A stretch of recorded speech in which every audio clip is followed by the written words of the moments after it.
গাড়ির সাউন্ড।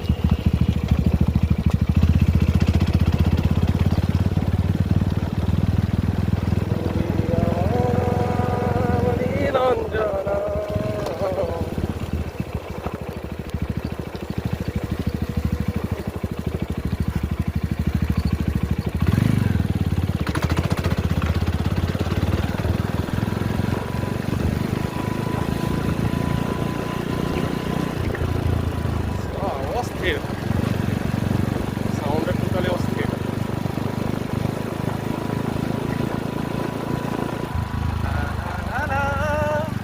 জীবনটা কত সহজ, কত ইজি কোরিয়ানদের। কোনো ট্রাফিক পুলিশ নেই, জাস্ট ট্রাফিক সিগন্যাল, অটো, কোনো জ্যাম নেই, কম্পারেটিভলি অ্যাক্সিডেন্ট নাই বললেই চলে। But Bangladesh, oh my God, I think traffic police মনে হয় পাগল হয়ে যায়। কোনো একটা চৌরাস্তায় যে ট্রাফিক পুলিশ নিয়ন্ত্রণ করে, আমার তো মনে হয় সে আর মানুষ